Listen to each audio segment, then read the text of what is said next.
joined now by our international correspondent, Alex Newman. Alex, thanks for talking to us today.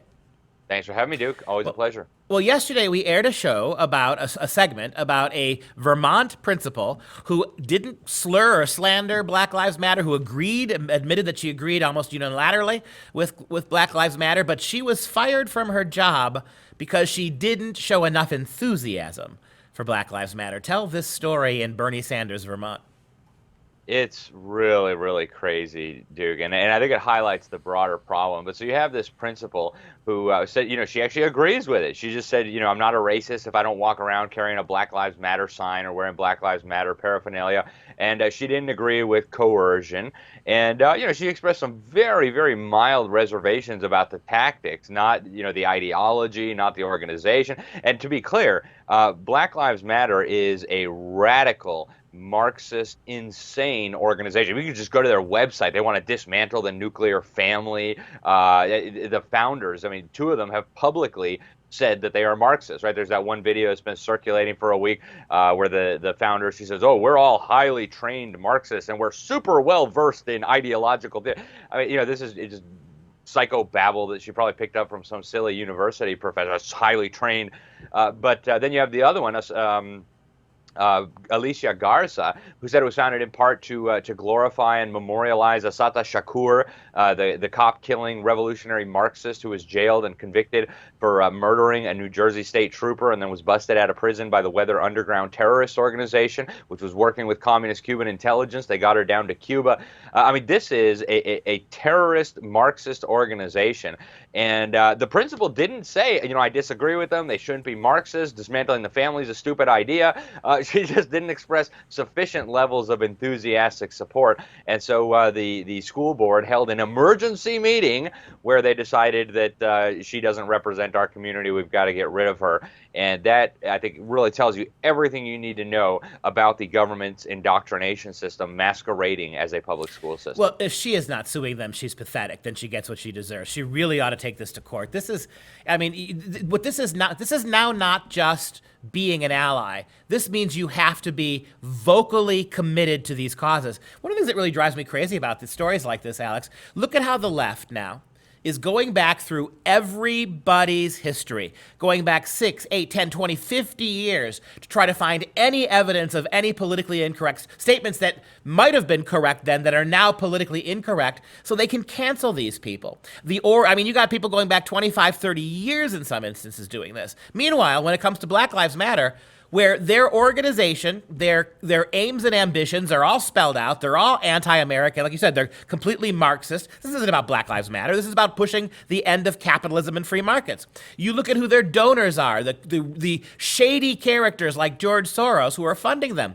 So on the one hand, if you're a hapless white athlete or actor who 25 years ago made an offhand remark or wore blackface on a skit, right, you're done. You are canceled. However, the obvious associations of these organizations, to even question them, to even suggest we look at who's funding them or what their ultimate objective is, that's now racism too, as our principal found out. It's completely insane, Duke, and it's going to end in tragedy. It's going to end in disaster. They're essentially now running like a gangster extortion racket, too. They're going to businesses and saying, hey, fork over the moolah or we're going to label you racist, and then, there's going to be protests outside your business and all the rest of it. And all these stupid companies, here you go, have millions of dollars. I read that there was, hundreds of millions, maybe billions of dollars now that have been funneled into this movement, really as a protection racket. These gangsters are going and saying, hey, you give us money or we're going to target you. This is completely un-American. It's completely insane. The whole idea that they get to appropriate Black Lives Matter is ludicrous, right? If I call an organization, don't kill puppies, and then I advocate for communism or Marxism or KKK, and then you disagree with me and I say, oh, then you want to kill puppies. It's the most idiotic thing in the world, and anybody with even a rudimentary education would see right through this, but clearly the victims of our public school system, at least many of them, cannot see through this, or they're too scared and intimidated to. Either way, it is an absolute indictment of the education system that we're in this situation now, and I hope it'll be a wake-up call to parents and to teachers teachers and to students about how insane things have actually gotten. Yeah, and on the other side of the break, we're going to pick this up. I have some more questions for you, and we'll look a little deeper at the story.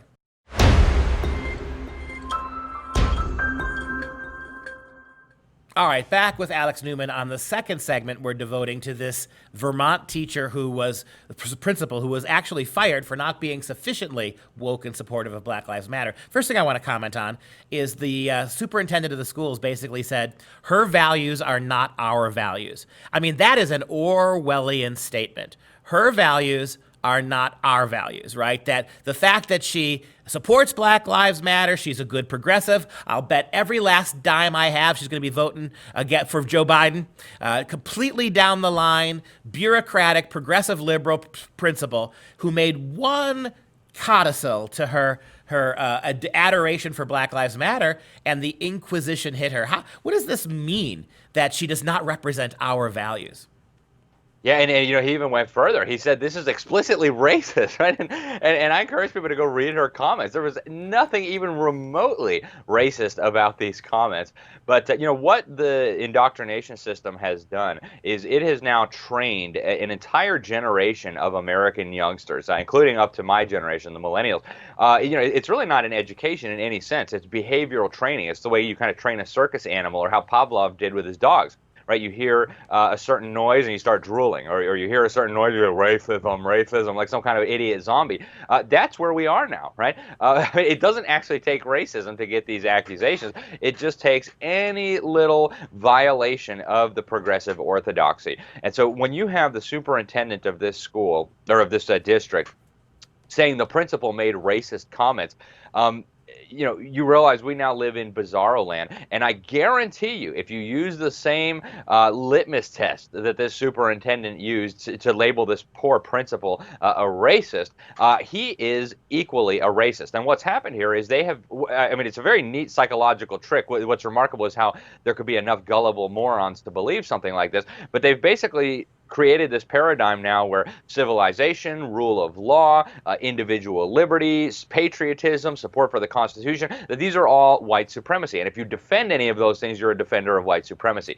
So, it really takes somebody as dumb as a box of rocks, or somebody who's been mentally handicapped, to fall for something like this. But clearly, there's enough people in this district in Vermont and in many other school districts across America who have been so thoroughly indoctrinated that something like this can actually pass as legitimate, as reasonable. And that shows me that we are in for some major trouble. Vermont may be a little bit ahead of the rest of the nation, along with California and Illinois and New York, but Oklahoma, South Carolina, Nebraska, Montana, they're not that far behind. So in the not too distant future, if we don't reverse course urgently and dramatically, we're going to see idiocy like this all across the country. And at that point, everybody better watch out. I always remind the communists, Leon Trotsky ended up with an ice pick in his head. That's going to be you too. I mean, the mob is not going to stop once they get all the conservatives. They're going to be coming for you next.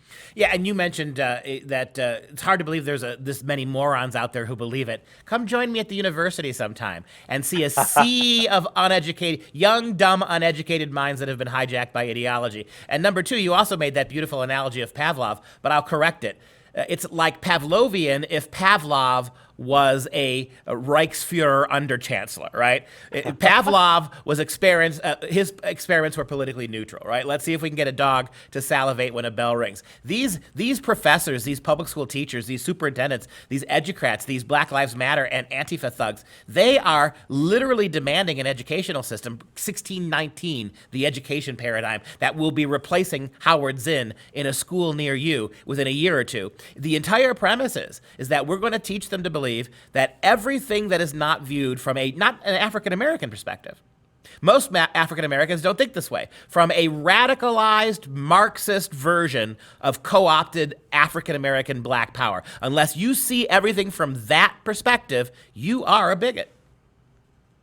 That's right. And to be clear, Duke, the goal here is to absolutely dismantle our society, dismantle our liberty, and move us toward a totalitarian system. And you don't have to take my word for it. Just go to the Black Lives Matter website and read what they're saying. They want to dismantle the nuclear family. They want to completely tear down the foundations of this nation that not only paved the way to end slavery around the world, but created more individual liberty and more prosperity than any society known to man in all of human history. So this is insanity on steroids. The root cause of the problem is the brainwashing taking place in the public schools, and this case in Vermont illustrates it perfectly. And it also should show liberals and progressives, they're coming for you next. Don't think you're exempt.